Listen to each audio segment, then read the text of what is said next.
Tänään keskustellaan lämpöpumpuista ja aurinkosähköjärjestelmistä. Ja tietysti meiltä paljon kysytään sitä, että kuinka paljon ne esimerkiksi vois auttaa energian säästämisessä.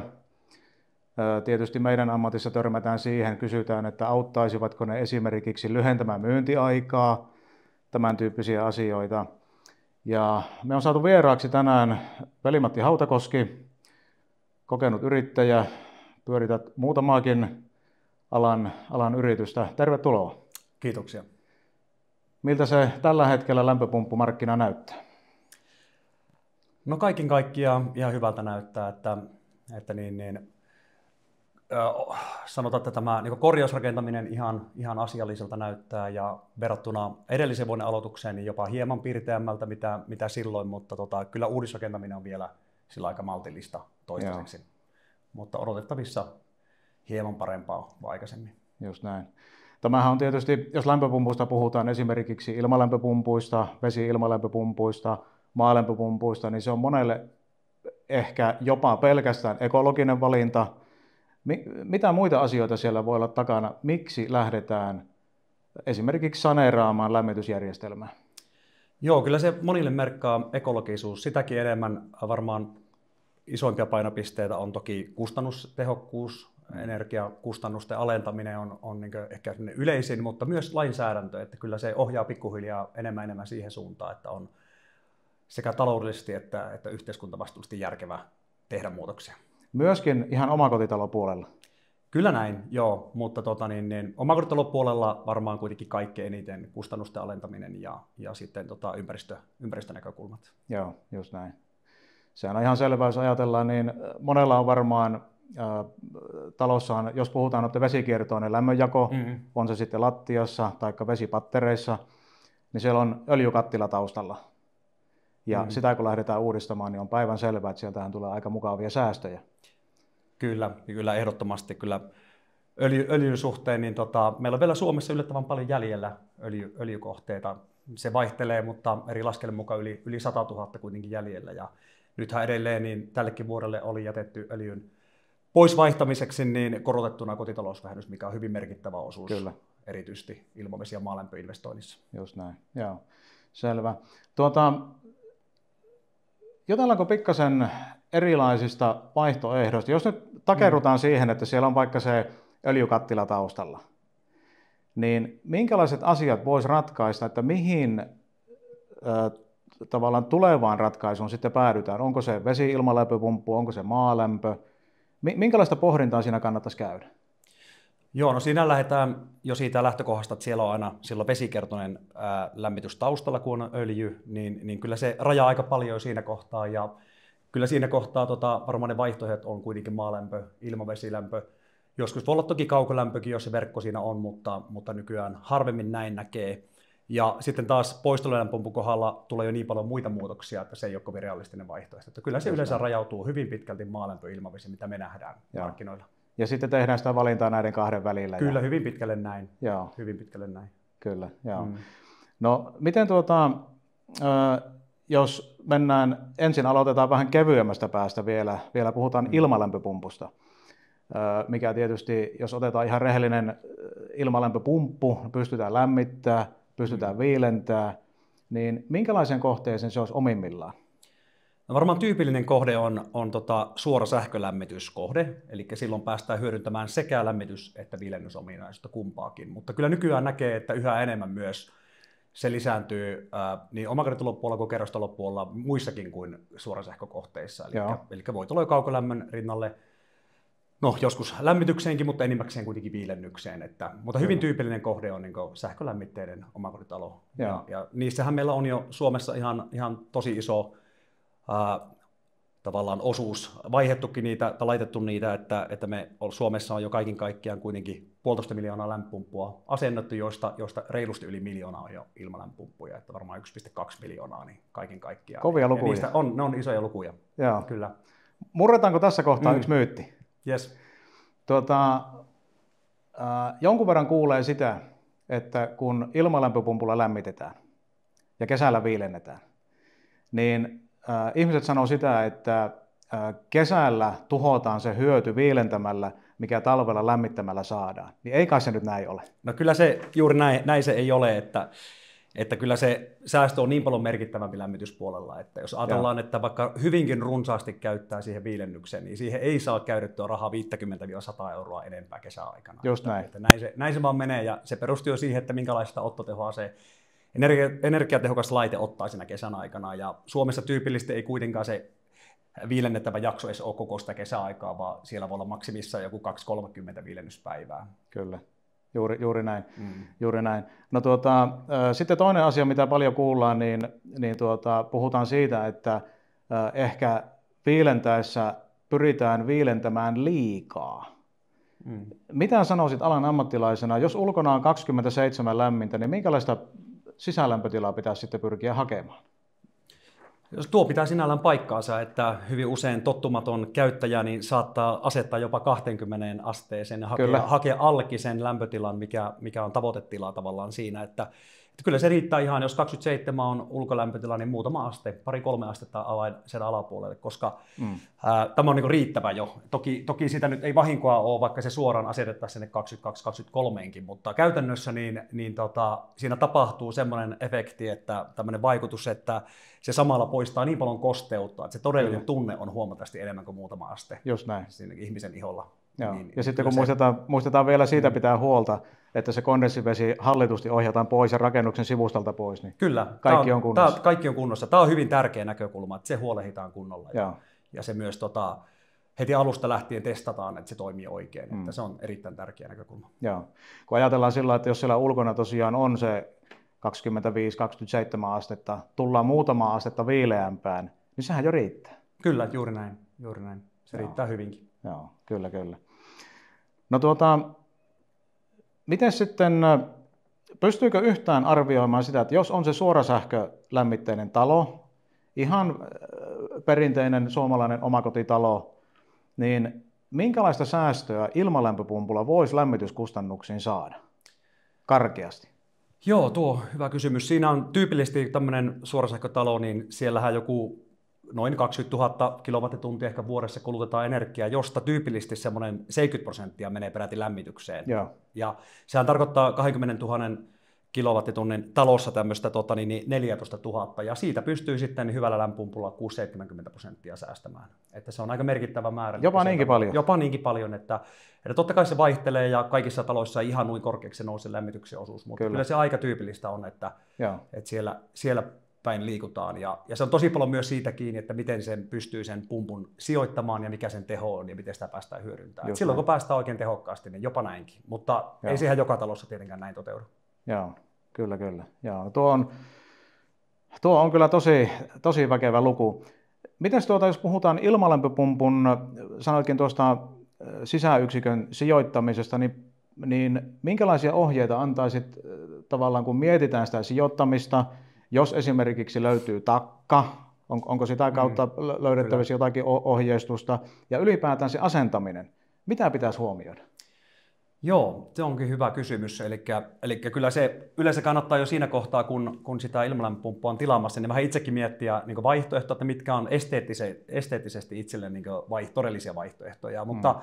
Mutta ehkä yksi on tämmöinen, että se tila on sellainen, mihin se sijoitetaan, että se pääsee avarasti levittämään sitä lämpöä. Eli tavallaan ideaalitilanne on, että se pääsee heti siitä paikalta, missä on, niin laajasti levittämään. Toinen on sitten taas ulkoyksikön sijoittelu, että vaikka nykyään näitä laitteet, iso teknologinen harppaus on tässä äänen tasossa, eli nämä on nykyään huomattavan hiljaisia, niin siitä huolimatta niin aina pientä resonaatilta voi tulla, niin käytännössä vaikka ne laitettaisiin maanjalustallekin, niin on hyvä, että se ei olisi suoraan vaikka makuuhuoneen takana.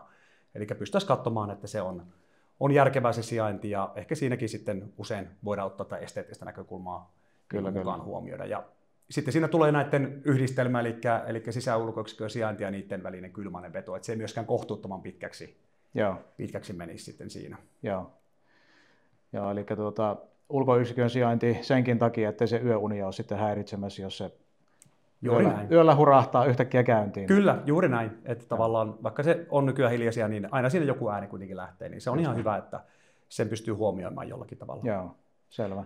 Kyllä. No mitä sitten, jos mennään astetta järeämpään ja toki ihan erityyppiseen laitteeseen, eli ilmavesilämpöpumppuun. Hirvittävän paljon suosio kasvanut niissä, niitä myydään ymmärtääkseni koko ajan vaan enemmän, ja tietyllä tapaa ehkä kilpailee maalämpökohteiden tai maalämpölaitteistojen kanssa, niin minkälaiseen kohteeseen ilmavesilämpöpumppu olisi sitten erinomainen? Joo, ilmavesilämpöpumppu on nimensä mukaisesti veteen siirretään energiaa, eli tämä vesiefekti tulee siinä mukaan, ja silloin se tarkoittaa sitä, että lämmitysverkosto pitää olla vesikiertoinen,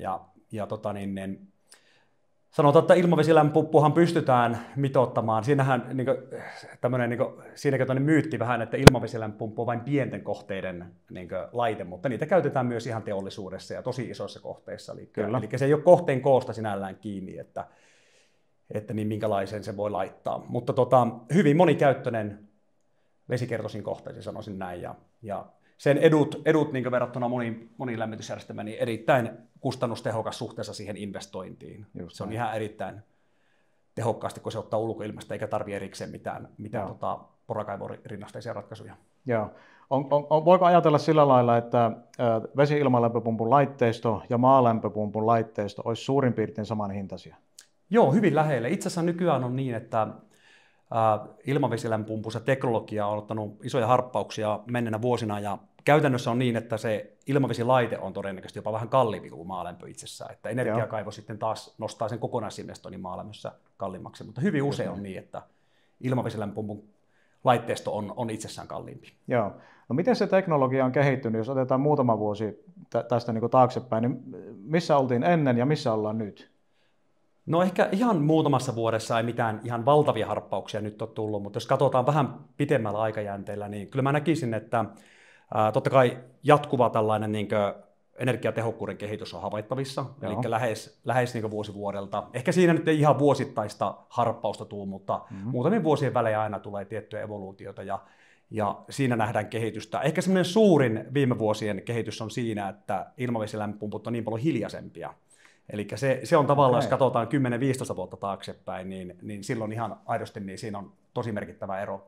Eikä pelkästään se, mitä näitä esitteissä, teknisissä esitteissä oleva tieto, vaan ihan se, että miten ne käyttäytyy sen äänen kanssa eri lämpötiloissa. Niin siinä mä näen, että on menty tosi paljon eteenpäin. Ehkä toinen, minkä mä näkisin, että on tavallaan käytettävyys, on mennyt helpompaan suuntaan.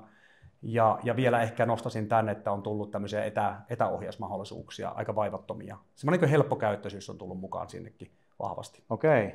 Miten tämä etäohjaus? Eli jos lähdetään lomamatkalle johonkin, niin pystytkö kännykällä seuraamaan, jopa ohjaamaan? Joo, niissä on laitteistokohtaisia eroja, mutta joissakin laitteissa pystyy käytännössä säätämään ihan niin lomakalenteria, että voit puottaa tietyksi ajaksi lämpötilaa. Tai sitten ihan suoraan pikatoiminnalla vaan puottaa muutaman asteen alemmas, jos näin on pidemmän aikaa pois. Aika helppo tuommoisia muutoksia tehdä. Ja hyvin tyypillinen muutos on myös se, että jos haluaa ennakoida johonkin poikkeuksellisen isoon käyttävien kulutukseen, niin se voi joissakin laitteissa ennakoida ja aktivoida päälle. Nyt on tulossa kavereita saunailtaan. Niin, ei muuta kuin lisää voimaa hetkeksi. Kyllä. Ja tuohon muuten mielenkiintoinen tämmöinen tieto, että Suomessahan tämähän oli pitkään, kun katsotaan 10-15 vuotta sitten, niin pitkälti tämmöinen niin maalämpöpumpuissa. Niin nythän on tapahtunut semmoinen ihan viimeisten muutaman vuoden aikana, että ilmavesilämpöpumput saavutti niin kokonaisvolumeissa maalämmön ja jopa kävi jo hetken vähän niin ohikin siitä kokonaisvolumista. Mutta nyt ollaan aika samoissa, hyvin lähelle samoissa voluissa. Joo.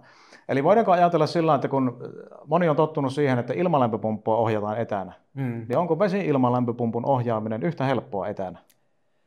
Käytännössä näin, että ehkä siinä alkaa olla jo, niin kuin, jos suhteuttaa, että kaikissa ilmalämpöpumpussa se ei ole vieläkään vakiovarusteena, niin alkaa olla melkein kaikissa taas ilmavesipuneissa. Että kyllä se on helppoa tehdä muutokset etänä, mutta ihan kaikkien se on totta kai kuluttajalle taas tehty sillä tavalla, että siellä on ne olennaisimmat, että ihan kaikkia huolto-ominaisuuksia ei pääse kiinni. Niin, joo. No luonnollisesti. Just näin, joo. No miten sitten maalämpö? Kuuluu tavallaan semmoisia luonnehdintoja, että se olisi tämmöinen niin kuin energiatehokkuuden kuningas, se kaikkein edullisin ja niin edelleen, mutta miten se itse asiassa on, jos otetaan oikein pitkä aikajänne, vaikka 20-25 vuotta, niin ennen kuin mennään sen syvällisemmin maalämpöön, niin jos verrataan ilmavesilämpöpumppua vielä tähän maalämpöön, niin pitkällä aikajänteellä, niin miten kokonaiskustannus elää? Joo, kyllä se ihan hyvä luonnehdinta on sinällään tuo maalämmön, miten sä kuvailitkaan sitä, että lämmityksen kuningas, niin siinä mielessä, että katsotaan ihan puhtaasti käyttökustannuksia, niin en mä löydä mitään muuta ratkaisua, joka olisi nykyistä omakotitalon asujan vaihtoehdoista niin yhtä kustannustehokasta. Kyllä se niin ihan selkeästi voittaa kaikki muut vaihtoehdot, ja ilmavesilämpöpumppu on varmasti siinä ihan hyvä, koska katsotaan 10-15 vuoden sitä aikajännettä, mutta heti kun mennään tuohon mainitsemaasi 20-25 vuotta, niin kyllä maalämpö käyttökustannukset on ihan, sanotaanko, ei nyt ihan ylivoimaisesti, mutta selkeästi paremmat. Et se vaan tarkastelujakso sitten on vähän pitempi, kun katsotaan. Niin ja ehkä myös siinä tullaan, että joissakin tapauksissa ehkä semmoinen yleinen ajattelu varmaan varsinkin uudemmissa taloissa on se, että joku arvostaa enemmän sitten sitä juuri sen vuoksi vähän arvokkaammaksi myös kiinteistövälitykset. Jos ajatellaan, että kiinteistön arvoa määritellään, niin ehkä sille hieman enemmän sitten laitetaan siinä kohtaa myös arvoa. Joo. Tähän kohtaan voin sanoa, että tutkimusten mukaan niin maalämpö on kaikkein halutuin.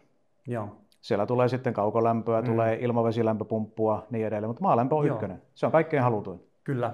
Joo, ja viimeiset tutkimuksethan olikin sillä, että maalämpö oli jo enemmän kuin joka toisessa, eli jos katsotaan varsinkin mitä uudempiin taloihin mennään, niin sitä isompaa osuutta näyttelee. Eli jos ajatellaan vaikka nyt uusia taloja, niin yli puolet jo käytännössä laittaa maalämmön tällä hetkellä. Että näin Aivan näin. Joo, kyllä. Mutta siinä tullaan juuri tähän, että Suomihan on tässä niin ihan maailman kärkimaita, että jos katsotaan, että mistä se niin johtuu, että Suomi ja Ruotsi on tässä niin hyvässä asemassa, niin se on hyvin pitkälle myös sitä, että täällä on olosuhteet sille niin otolliset. Ja suhteuttaa kuitenkin, jos katsotaan, niin Suomen maaperä, kallio on suhteellisen lähellä ja suhteellisen vahvaa. Monissa Euroopan maissa niin se on paljon kauempana. Jo mennään Keski-Eurooppaankin, niin vaikka sielläkin sitä kalliota löytyy, niin se on paljon hauraampaa ja monesti joutuu sitten käyttämään jotain muuta välitysainetta kuin vesi siellä, että siellä ei samalla täytykään ne kaivot vedellä niin kuin täällä. Että se on mielenkiintoinen näkökulma, että se on Suomessa niin kustannustehokas toteuttaa verrattuna moniin muihin maihin. Ja lämmityskausihan täällä on pitkä. Sekin vielä ja ankara monesti. Kyllä. Tavallaan sekin sitten osaltaan, että se on aika tämmöinen vakio. Se energian lähde, kun puhutaan maaperästä, niin sehän on aika vakio. Ja siitä semmoinen niin mielenkiintoinen, just kun laitetaan sitten, ylivoimaisesti suurihan on tehdä maalämpöä niin energiakaivolla, eli joku käyttää nimiä porakaivo tai vastaava, mutta ehkä energiakaivo on nykyään yleisemmin käytetty termi niin alan piireissä.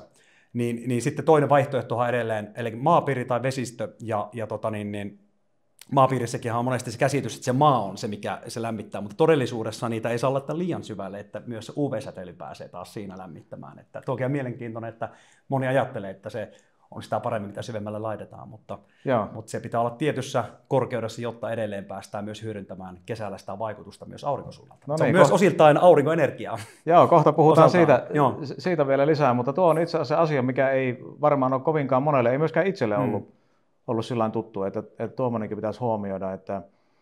Mutta jonkin verranhan niitä on myös vesistöissä. Kyllä. Näyttelee kokonaisuudesta hirveän pientä osuutta, mutta on myös vesistöissä, kyllä. Joo.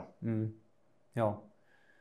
Ja se on oikein hyvä lämmönlähde, jos saa vesistöön, mutta siinä tulee omat jutut sitten tavallaan siinä. Ehkä se on vesistössä just herkempi kaikille muutoksille jäitten lähdön aikaa, ja siellä tarvitaan erilaisia painoja, ja on vaarassa, että jossakin tilanteessa voi vähän tämmöiset olosuhdemuutokset ikään kuin olla herkkiä sille, mutta on myös erittäin toimivia ratkaisuja. Tietysti luvitus pitää muistaa, kenen se vesialue on. Mailla ja vesiosuus. Niin, saada lupaa. Kyllä, juuri näin. Kyllä. No miten sitten viilennys? Eli puhutaan maaviileästä, onko tämä virallinen termi? Joo, kylmä maaviileä, se on ihan hyvä termi. Joo. Että sehän on myöskin lisääntynyt, ja sanotaan, että erityisesti on lisääntynyt niin uudistaloissa, mutta vähemmän käytetty sitten taas saneerauksessa, että se on suhteellisen työläs kuitenkin jälkikäteen asentaa, kun se tarvii, jos haluaa viksusti vetää ne putkiverot ja muut, niin hieman niin työläs on lähteä laittaa jälkikäteen, ja se rajoittaa sitten aika paljon, että minkälaisia sisäyksikköjä, eli niin sanottuja konvektoreita voi käyttää siellä. Joo. Että uudispuolella jonkun verran käytetään. Okei, eli silloin kun rakennetaan taloa, tehdään uudiskohdetta, niin helppo saada putkiverot rakenteiden sisään. Vedetään joko yläpohjassa tai seinien sisällä. Kyllä. Ja ne pystyy sitten käyttämään uudispuolella myös jotain kattokasetteja, jotka mukavasti integroituu kattoon, että tämä. Mutta edelleenkin niin mä melkein sanoisin, että sillä otannalla, mitä tiedän, niin siitä huolimattakin niin ehkä tämmöinen normaali ilmalämpöpumppua käytetään myös maalämpötalossa hieman enemmän jostain syystä. Että siinä on varmaan muutamiakin tekijöitä, että tavallaan nykyään kun tehdään aika pieniä taloja, niin myöskään se mitä saa kylmäenergiaa, niin se on niin suhkot rajallinen. Ja sitten toki sitä saa. Ja ehkä siinä on myös se, että se on ehkä aavistuksen näitä ilmalämpöpumpun sisäyksiköt on esteettisesti kauniimpia. Sä voit vähän valinnanvaraa saat siihen, että minkälaisia ne on. Se on edullisempi laittaa ja ehkä hieman hiljaisempia, mutta ei iso ero siinä. Mutta kustannuksilta myös ehkä. Se varmaan osittain vaikuttaa sekin. Että... Se on varmaan näin. Ja sitten, jos sitä ei rakennusvaiheessa tullut laittaneeksi, niin kyllä. On varmaan sitten... Niin se on kynnys ehkä sitten. Jo. Niin sitten laitetaan se ilppi. Niinpä, niin se herkästi käy, kyllä. Kyllä. Näin siinä käy. No pikkusen sivuttiinkin tuossa vähän niin kuin aurinkoa lämmönlähteenä tai sähkönlähteenä tai tällainen, niin puhutaanko hetki aurinkosähköjärjestelmistä? Sopii oikein hyvin. Ja sehän on tullut oikeastaan rytinällä tuossa, sanotaan, ei niin kuin kovinkaan kauan sitten, että jos otetaan 10 vuotta mennään taaksepäin, niin niitä ei vielä ihan älyttömästi ollut. Sitten tuli hirveä buumi. Missä mennään tällä hetkellä? No sanotaan, että ihan buumista ei voi tällä hetkellä puhua. Että aika maltillisen volyymi on juuri nyt. Että ehkä siinä tuli aurinkosähkössä tämmöinen 2002 vuonna, kun ehkä käytäisiin jopa termiä, että Euroopan energiamarkkina oli kriisissä, kuten myös Suomenkin, niin tuli tämmöinen aika voimakaskin buumi, ja ehkä pikkusen markkina kärsii sitä vieläkin. Nyt ehkä tänä vuonna odotetaan, että se tasaantuu. Ja ehkä tänä vuonna onkin sitten taas niin sen vuoksi, että se tulee tasaantumaan, niin ehkä aika isotkin ostajan markkinat siinä mielessä, että on vieläkin hieman ylivarastointia tukkureiden varastoissa.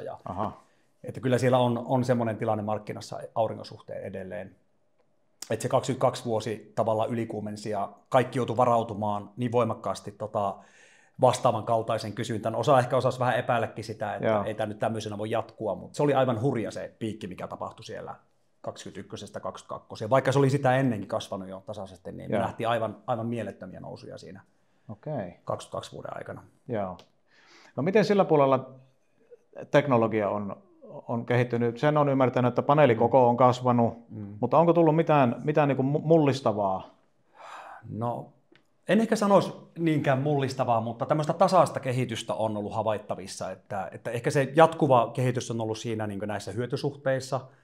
Ja se on osittain toki se, että montako wattia mikäkin paneeli tuottaa, niin osittain se on tehty vähän kasvattamalla paneelia, mutta myös ihan koko ajan teknologiaa kehittämällä. Että kyllä siellä on nähty aika isoja harppauksia, katsotaan viimeiset 5 vuotta, niin siinä, että kuinka paljon samasta pinta-alasta saadaan niin tuottoa irti, niin siinä on aika iso muutos tapahtunut. Ja se missä myös on, niin kyllä tämmöinen yleinen niin kestävyys paneeleilla, niin se miten sitä teknologiaa on kehitetty nimellä, että se on yksi. Ja jonkun verran myös inverterit on mennyt eteenpäin, että invertereillä pystytään, että se ei ole pelkästään se, että saadaan parempia tuottoja niin ihan puhtaasti paneelin ansiota, vaan inverterikehitys on sen kaltaista, että ne pystyy paremmin optimoimaan ja ottaa suorituskykyä irti niistä paneeleista. Ehkä se siellä puolella ja myös siellä sitten on nähty nyt, no toki se on ollut jo useamman vuoden, mutta niin tämä käytettävyys ja sen helppous ja kaikki monitoroinnit, tämä energiaseurannat, kaikki tämmöiset mittaroinnit ja muut, niin kyllä. Niin se on paljon mukavampi seurata niitä tuottoja ja muuta, niin ne on mennyt eteenpäin myös siinä. Että ehkä se on muutakin, niin se ei pelkkää teknologian kehitystä, vaan tämmöistä niin ohjelmistopuolen ja visualisoinnin kehitystä myös. No minkä tyyppiseen, jos omakotitalosta puhutaan, niin minkä tyyppiseen kohteeseen suosittelisit aurinkosähköjärjestelmää? No tietenkin erityisesti niihin kohteisiin, joilla on niin sähkökuormaa, tasaista sähkökuormaa ja sellaistahan löytyy tietenkin, jos on esimerkiksi vaikka käyttövettä lämmitetään jollakin tavalla sähköllä, puhumattakaan sähkölämmitystalot, sitten voi olla jotakin poreammeita, jossa on sähkövastuksia, ilmavaihtokoneita, jotka on koneellisia, joissa jatkuvasti pyörii tietty sähköperuskuorma, puhumattakaan jos on sähköauto, jossa päästään hyödyntämään sitä paneelin tuottamaa energiaa. Toki ideaali siinä tilanteessa taas olisi jonkunlainen varastoinnin mahdollisuuskin. Mutta se on puhutaan akuista voidaan puhua erikseen siitä, mutta mutta niin kuin, ehkä tämän tyyppisiä taloja, missä on semmoista peruskuormaa, ja se on kuitenkin tärkeää, että sitä päästään niin jatkuvasti käyttämään, koska tavallaan, jos ei ole varastointia, niin sehän on tavallaan suoraan käyttöön. Muutenhan se pitää ajaa sitten niin verkkoon. Ja se on suhteellisen maltillista, sanotaan näin, mitä päästät saamaan sitten taas paikallisella energiayhtiöltä sitä kautta. Joo. Eli onko edelleen niin, että tavallaan mitä enemmän pystyt itse käyttämään aurinkosähköjärjestelmällä tuottamaasi, niin sen paremman tuoton sitten saat? Juuri näin. Ja sen vuoksi edelleenkin ne mitoitukset tehdään sillä tavalla, että sitä ei lähdetä kovin herkästi ylimitoittamaan. Vaan siinä on tietty vajaus siihen, jos sitä peruskuormaa ei ole sitten niin ihan mahdottomasti käytössä. Joo. No joskus on kuullut tämmöisen tavallaan ohjenuoran, että jostakin maaliskuulta syyskuun loppuun katsottaisiin sitä kulutusta, unohdetaan se talvi kokonaan, mitoitetaan järjestelmä sille tavallaan vajaan vuoden käytölle. Onko se edelleen näin? No joo, kyllä se tietenkin sillä tavalla, jos katsotaan ihan reaalia, että miten itselläkin on paneelikatolla ja seuraan hyvin tarkkaan, niin kyllähän se on niin, että se vasta sieltä maaliskuun auringon, sitten kun lumet on sulanut katolta niin kunnolla, niin sieltähän se lähtee. Ja jatkuu sinne johonkin lokakuun aikana, sitten lähtee vähän hiipumaan se tuotto, että ei sitä marraskuussa, jos tulee jo lunta ja muuta, niin kyllä se aika pienelle. Joskus voi marraskuullakin olla ihan kohtuullinen tuotto, jos paneelit on puhtaana siinä vaiheessa. Mutta kyllä se näin käytännössä on, mutta sillä se mitoitetaan ja lasketaankin, että se hyöty tulee sieltä. Niin, kun mä oon ymmärtänyt sillä tavalla, että jos on kylmää ja aurinko paistaa, niin paneelien hyötysuhde on aika hyvä. Se on hyvä, se pitää paikkansa ja se on tavallaan just yksi tämmöinen myytti, että paneelit olisi jotenkin huono Pohjolassa. Niin päinvastoin se on oikein hyvä, että se toimii tosi hyvällä hyötysuhteella, kovalla pakkasella ja sitten kuitenkin tiettyä aikaa vuodesta alkaa olla aika pitkiä. Suomessa jos katsotaan, niin päivän pituus alkaa olla keväästä tuonne syksyyn aika pitkä. Kyllä. Keväästä juhannukseen, niin se on todella pitkä päivä. Että kyllä me saadaan paljon valoisia ja UV-tunteja sieltä. Niin, ja sitten jos ajatellaan, niin eikä ole myöskin näin, että keväällä, jos sattuu olemaan lunta, niin siellä tulee heijasteita. Kyllä. Niin. Joo, en osaa sanoa, että mikä on heijasteinen niin vaikutus siihen kokonaismatematiikkaan, mutta varmasti näinkin. Joo, kyllä. Joo. Mutta olet sitä mieltä, että Suomessa on tarpeeksi aurinkoa, että tuommoisen järjestelmän saa järkevällä ajalla maksettua takaisin? Joo, kyllä mä näkisin, että ei se siitä ole kiinni paneeli-investoinnin järkevyys Suomessa, että kyllä aurinkosta aikaa riittää. Se on ihan selkeä. Joo. Että enemmän syystä kiinni aina siitä, että on jos täällä nimenomaan laskee sen taloudellisen matematiikan varaan, niin tunnistaa vaan sen, että on riittävästi käyttöä sille energialle. Se on ehkä se tärkeämpi juttu kuin itsessään tämä. Just näin. No nyt jos vähän yhdistetään näitä meidän keskustelemia asioita tässä, niin otetaan lämpöpumput mukaan, otetaan erityisesti se ilmalämpöpumppu ja otetaan aurinkosähköjärjestelmä, niin entäs jos yhdistetään näitä? Laitetaan paneelit katolle, keväällä lämmitetään ilmalämpöpumpulla, viilennetään ilmalämpöpumpulla, niin eikö me saada paneeleilla sitten tuotettua se sähkö? Kyllä, juuri näin. Näin se vaan menee ja tuo on kova kombinaatio. Kyllä alkaa olla niin aika ekologisia ja energiatehokkaita talot, missä on kaikki näet yhdessä. Ja silloin tullaankin paljon siihen kysymykseen, että miten fiksusti pystytään ja osataan sitten ohjata sitä energiaa.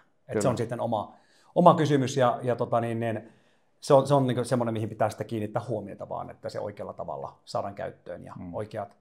Ja jos varsinkin liitetään tähän tämä akkuteknologia, niin siinäkin se, että osataan oikeana tunteena ladata ja oikeana tunteena sitten purkaa sitä energiaa, niin se on niin tärkeää kiinnittää huomiota siihen. Joo. Ja sitten nämä, tosiaan, jos tähän vielä akustot otetaan mukaan, niin siinä alkaa olla aika väkevä paketti. Kyllä, se on hyvin väkevä. Että se on kyllä, on nähnyt semmoisia taloja ja itselläkin on monta eri teknologiaa mukana siinä, niin kyllä se näkee niin sähkölaskussa ja ylipäätänsä siinä, että se alkaa olla tavallaan niin tämmöinen osa tietynlaista ekosysteemiä tavallaan se niin että kyllä mä luulen, että Suomessa lähtee lisääntyy semmoiset niin NS-hybridiratkaisut, missä käytetään hyödyksi useampaa ja entistä enemmän panostetaan siihen, että on erilaisia energian ohjausjärjestelmiä ja sitten hirveän tärkeää on huomioida kehityksessä myös se, että koko ajan yleistyy sähkömarkkinassa. Sehän kaikkihan toimii kuitenkin jollakin tavalla kytköksessä sähkömarkkinaan. Kyllä. Niin energiamarkkinassahan Suomessa on menty siihen, että sähkön nyt nykyään tuotetaan jo tosi usein tosi niin paljon energiaa ja niin kuin tänäänkin katsotaan, niin näkee, että siellä on jopa 6500 megawattia niin tuulienergiaa Just näin. tuotettu, niin se on aika hurja määrä, että jos samaan aikaan tuotetaan 4500 megawattia ydinvoimalla, Kyllä. niin se aiheuttaa tavallaan aika isoa vaihtelua sitten, kun se tuuli loppuu, niin energiamarkkinaa. Että Suomessa tullaan näkemään vähän samanlaista ilmiötä kehitystä kuin Tanskan markkinassa, että energiahinnat välillä on tosi alhaalla ja välillä sitten taas jonkun aikaa korkeallakin. Että just johtuen siitä, että tämä tuotantomäärä vaihtelee. Vai? Kyllä, tuotantomäärä vaihtelee, oman tuotannon määrä vaihtelee ja yhtäkkiä joudutaan sitten ostoenergian varaan. Koska Suomihan ei ole, just silloin näin. Kun kovissa olosuhteissa mennään, niin Suomihan on vain 80% omavarainen. Just näin, joo. Jopa siellä suurin piirtein pyörii. Että jos ei tuule, niin me ollaan, ja ydinvoimalat on kaikki käytössä, niin karkeasti 80% tuotetaan. Joo. Ja se aiheuttaa sitten vaihtelua. Ja se kehityshän on sellainen, että Suomi on kokeillut vähän järkijunassa niin siinä, että minkälaisia sopimuksia tehdään kuluttajille. Että nytkin niin, Norjan markkina on ehkä näistä Pohjoismaista pisimmällä, että siellä on jo 70%, jopa yli, niin vähän niin kuin pörssisähkön tai sen kaltaisissa sopimuksissa. Ruotsissakin on jo yli puolet, se vähän vaihtelee, ja Suomessa noin joka kolmas käyttää muuttuvaa sähkösopimusta. Ja mä luulen, että mennään yhä enemmän siihen suuntaan, että myös ei ole pelkästään niin kiinteitä, vaan kiinteiden lisäksi tulee jotakin muuttuvia elementtejä siihen mukaan. Että... No miten, jos tuosta otetaan vähän vielä kiinni, niin jos ajatellaan, että ollaan pörssisähkössä kiinni, sehän on kallista silloin, kun sitä tarvitaan paljon, eikö näin, karkeasti ajatellen. Kyllä. Niin jos otetaan sitten moderni lämpöpumppu, niin pystyykö niillä jotenkin aikatauluttamaan tai ohjaamaan sitä laitetta sillä tavalla, että se tuottaisi minulle käyttäjänä ison hyödyn? Kyllä, erittäin hyvä kysymys. Nythän tuohon on viime vuosina paljon panostettu ja meilläkin on ollut kehityshanke siinä ja kumppanin kanssa ja me ollaan ei ihan kaikkiin maalämpö- ja ilmavesimalleihin, mutta melkein kaikki ollaan jo tuotu sellainen ratkaisu, missä ohjataan ihan tuntiperusteisesti sitä kompressoria ja muun lämpöpumpun käyttöä. Okay. Eli tuo on niin tavallaan aika isokin juttu tällä hetkellä, että sillä saatetaan, me tehtiin nyt tutkimuskin, missä oli yli 70 asiakasta, seurasi niin tietyn mittausjakson. Ja siellä vähän riippuen kohteesta, niin jossakin päästiin jopa 20, sen lisäksi, että tuli se normaali energiatehokkuuden parannus, niin kyllä. Saatettiin saada yli 20%, jopa 25%, jos oli kalliita päiviä sähkömarkkinassa, niin lisää säästö siihen. Et sillä on tosi iso merkitys jatkossa, että miten energiaa ohjataan. Ja Suomessa se mahdollisuus kuluttajan näkökulmasta vaan nyt paranee, että me ollaan nyt siirtymässä, onkohan se kesä vai heinäkuussa tässä kesän kuitenkin tänä vuoden aikana, niin siitä tuntiperusteisesta spot-markkinasta varttipohjaiseen. Just näin. Ja sehän tuo entistä enemmän mahdollisuutta ja sehän on hirveän hyvä kompressoreille, koska olisikin hyvä, että me pystytään vähän tiuhempaa kuin tunnin väleistä niin ohjaamaan. Mutta käytännössä se meidän järjestelmä toimii niin, että aina kun tulee kello 14 huomisen sähköhinnat, joskus 14.05, niin me sieltä katsotaan, että mitkä se järjestelmä automaattisesti poimii, millä tunneilla painotetaan käyttöä, ja sitten kuluttaja voi itse valita, että haluaako hän aggressiivista säästöä, kyllä. Keskimääräistä säästöä vai tämmöistä komforttia, eli mukavaa, eli silloin se ei juuri näy ollenkaan missään, jos sä haluat mukavuustekijän. Se säästää jonkun verran, mutta vaihteluvälit on hirveän pieniä. Ja sitten sä oot aggressiivinen säästäjä, niin siinä voi näkyä joku asteen 2 heitto joskus, mutta sä säästät niin selvästi enemmän. Mutta onhan ihan älyttömän mielenkiintoinen homma. Kyllä, se on tosi kiva ja aidosti hyödyllinen juttu. Onko ne millään tavalla jälkiasenteisia? Vai joo, myös jälkiasenteisia, kyllä. Että nyt niitä on laitettukin paljon vanhempiin kohteisiin. Ja se, ihan joka malliin lämpöpumppubrändiistä ei vielä saa, mutta käytännössä koko ajan laajennetaan sitä, että mihin merkkeihin sen saa. Että meilläkin, mitä edustetaan valikoimassa, niin alkaa olla 2/3, mihin saadaan se jo. Joo, tuo on kyllä mielenkiintoinen osa-alue, koska sillä tavallaan pystyisi ohittamaan ne kaikkein kalleimmat tunnit. Kyllä. Ihan suoraan automaattisesti. Nimenomaan. Ja se ei koske pelkästään sitä, että käytetään kompressoria, vaan se voi olla niin käyttöveden lataukseen liittyvä. Se voi muihinkin ulottaa näihin. Ja tuohan tarjoaa yleisesti ottaen niin ei pelkästään lämpöpumppuihin, vaan kaikkien muihinkin järjestelmiin niin aika hienoja mahdollisuuksia. Kyllä. Tuommoinen niin ohjaus. Että siihen nähtynä, mikä potentiaali siinä on, niin suhteellisen pienellä käyttöasteella vielä Suomessa on. Ja sen takia me ollaan todettu meillä Lämpö-ykköselläkin, että on tärkeää, että me isona toimijana uskalletaan panostaa, vaikka se alkuun vähän maksaa ja kaikki tavallaan näy heti välttämättä kannattavuutenakaan yhtiölle, mutta se, että se on tulevaisuutta ja meidän kannattaa kuluttajille tehdä sellaista, mikä tulee hyödyttää. Että se on tosi just näin. Mielenkiintoisia juttuja tarjoaa. Joo, aivan. No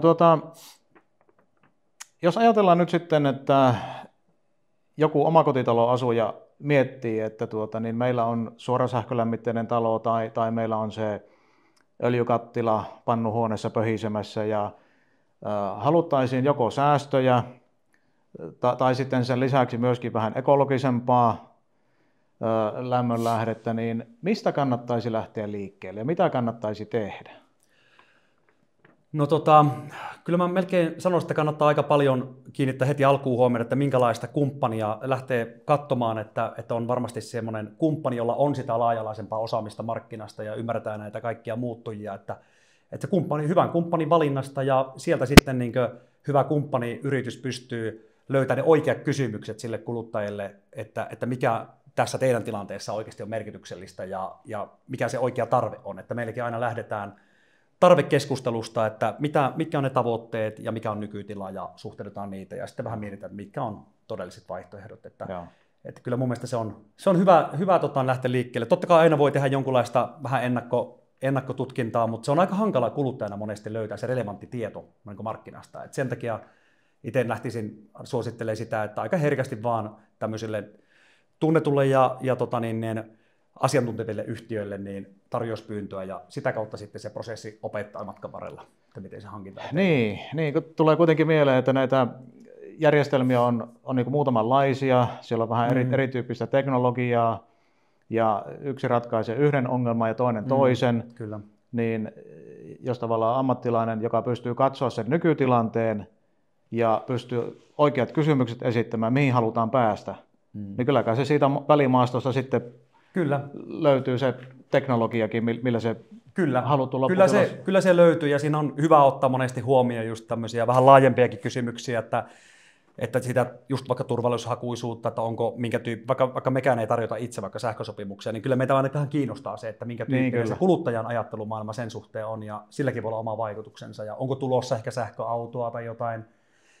Että niillä on kaikilla vaikutusta sitten, koska se on edelleenkin, mä ehkä puhuisin tulevaisuudessa yhä enemmän tämmöinen omakotitalon ekosysteemi, se kokonaisuus, miten se kaikki yhdistyy toisiin. Joo. No nyt sitten vielä yksi asia, minkä ajattelin tässä ottaa mukaan, niin on tämmöinen huolto. Eli nyt kun uudisrakentamisessa, mutta myöskin saneerauksesta myötä, kun uudistetaan näitä järjestelmiä, niin niitähän pitää huoltaa. Ja kaikkeen ei välttämättä pystytä tai ei haluta itse sekaantua. Niin minkä tyyppisiä huoltopalveluja te tyypillisesti tarjoatte? No vähän riippuu mistä teknologista puhutaan, mutta vaikka lämpöpumpuissa niin on hyvin tyypillistä tarjota tämmöistä ihan joko jatkuvaa sopimusta tai sitten tämmöistä määräaikaishuoltoa, mikä tehdään yleensä, riippuen vähän lämpöpumputyypistä, mutta sanotaan 2-3 vuoden välein aika tyypillinen jakso, milloin se kannattaisi tehdä. Joo. Että se on, ilmalämpöpumpussahan on suhteellisen yksinkertaisia juttuja, mutta pitkä on se lista, mitä se niin tarkistetaan, mitä kannattaa tehdä. Ja keskeisiä on esimerkiksi, mä otan tästä vaikka ilmalämpöpumpu, missä ei taho riittää se, että vaikka kuin hyvin, jos se on aktiivisesti käytössä lämmityksessä erityisesti, miksei viidennyksessäkin, niin ilmalämpöpumppu, paljon käyttötunteja, niin hyvin herkästi kerää kennoon pienhiukkasia vaikka kuinka paljon. Ja se lopulta käy niin, että 2-3 vuotta voi tehdä sen, joku toki lyhyemmässäkin ajassa, mutta 2-3 vuotta voi jo saada aikaan, että sieltä katoaa 10% sitä laitteen tehoa. Ja se hyöty on sitten huomattavasti pienempi myös hyötysuhteen ja tehon suhteen. Eli se tahtoo olla, että pitää sitten tehdä vähän perusteellisempi huolto ja käyttää kennot irti ja tehdä syväpuhdistukset ja samalla sitten käydään läpi kaikki tämmöiset kylmäaineisiin liittyvät. Siellä on tietty määrä, mikä minimissään pitää olla ja ne tarkistetaan. Jotta ne toimii. Jotta ne toimii, kyllä. Sama koskee oikeastaan kaikkia lämpöpumppuja kylmäainetta suhteen, mutta sitten taas näissä päälämmitysjärjestelmässä ne enemmän tämmöisiä, siellä käytetään, vähän kiinnitetään huomiota myös lämmönjakojärjestelmään ja sitten siihen, että jos on kerupiiriä, niin että onko ne kierrot, toimiko ne oikein ja onko siellä roskasihdit ja tämän tyyppiset, joka aika harva kuluttaja loppujen lopuksi, vaikka se olisi hyvä tehdä, niin aika harva tarttuu siihen. Ei välttämättä uskalla koskea. Ei välttämättä uskalla, ja sen ihan ymmärrä, että ei se kynnys on jonkunlainen. Ja samalla sitten katsotaan, mikä on tosi tärkeänä parametrit, eli kaikki säädöt läpi. Kyllä. Joskus voi olla, että niihin on tullut vahingossa tehtyä muutoksia tai muuten vaan siellä on joku, joka ei mukaudu ihan täysin sen talon käyttöön, ja sieltä saattaa löytää sitten sekä säästöjä että myös ihan toiminnallisia juttuja, mitkä kannattaa korjata samalla. Mutta Ja sitten joskus voi olla jotain päivityksiä, kun nykyään alkaa olla ohjelmistoja niin paljon ja käytettävyyteen liittyviä, niin sen tyyppisiä tehdään samalla sitten. Mutta aika semmoista se on jännä homma lämpöpumpuissa se, että monihan niitä on aikoinaan myyty, en tiedä mistä se lähti liikkeelle, mutta aina puhuttiin, että ne on täysin huolettomia. Ja sehän, mikään teknologiahan oikeasti ei ole täysin huoleton. Näinpä. Että tavallaan jossakin lämpöpumputyypissä saattaa olla 3-4 tuhatta komponenttia, niin kyllähän sen tietää, että ei se nyt ihan huoleton sekään ole. Ja kyllähän autojakin niin vuoden 2 välein huolletaan ja katsastetaan, niin ihan sama se periaatteessa tarve on lämpöpumputeknologialla. Ja auringossa ehkä sanoisin, että se ei ehkä ihan yhtä tiuha ole se huollon tarve, mutta kyllä sielläkin kannattaisi periaatteessa vuodessa 1-2 ainakin vähintään käydä katsomassa, että kaikki näyttää hyvältä, ei ole tullut halkeamia. Niin näissä olosuhteissa kun ollaan, niin kannattaisi katsoa. Ja sitten jos haluaa parhaan hyödyn irti siitä järjestelmästä, että aurinko, niin kyllä siellä tahtoo kennojen pintaan lasi tai mikä ratkaisu onkaan, niin kerryttää sitten pienhiukkasia, pölyä ja muuta. Että kyllä se vie sitten vähän, sitten pölyäkin. Että joskus voi olla, että kannattaisikin käydä säännöllisesti putsaamassa niitä.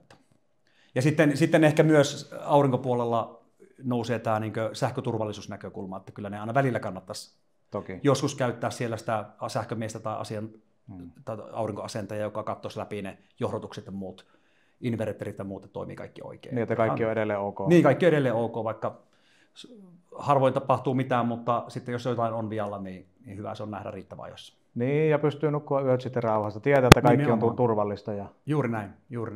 Toimii halutulla tavalla. Joo. Kyllä. Tämä on tosi mielenkiintoinen alue, koska tässä niin kuin oikealla teknologian valinnalla, ammattilaisen avustuksella pystytään arkeen saamaan vähän helpotusta, kun lämmityskustannukset laskee.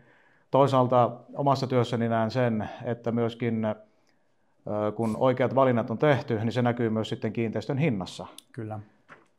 Just näin. Tosi mielenkiintoista kuulla näitä niin kuin ammattilaisen suusta, että mitä pitäisi huomioida, minkä tyyppisiin kohteisiin nämä soveltuu ja että apua on tarjolla. Kyllä. Kiitos veli-Matti oikein paljon tästä keskusteluhetkestä ja jos haluat jotain vielä mainita, niin ole hyvä. Joo, kiitos. Tämä oli tosi mielenkiintoinen keskustelu ja eipä tässä mitään sen isompaa tule mieleen muuta kuin se, että ihmisille ehkä rohkaisee vaan siihen, että mieluummin ajoissa, just näettekö, mikä puhuttiin tähän huoltoaiheeseen, niin mieluummin tehdä sitä ajoissa ennemmin kuin myöhemmin. Että se on aina paljon helpompi tehdä ennakoivaa huoltoa ja reagoida kuin se, että tulee sitten aina vähän siinä tilanteessa yllätyksenä asioita, niin se on semmoinen, että siihen saa kuitenkin niin helposti nykyään palveluita. Meillekin on panostettu siihen hyvin paljon, että on 24/7-palvelut sinne ja pystyy ottaa tämmöisiä huomioon, niin siihen on paljon mukavampi nukkua yössä rauhassa ja pyhät, kun ei tarvitse miettiä, että tulee joku tekninen ongelma. Just näin, eikä korjausvelka suotta kasva sitten. Nimenomaan tähän viittasin just sen kauniisti muotoilit tässä, että välttäisi, että niin kuin monessa muussakin asiassa, niin kuin autohuollossa ja muissa, niin ainahan se hyvä pientä ennakoivaa huoltoa tehdä siinä muun huollon mukana. Joo, just näin. Kiitoksia. Yes, kiitoksia.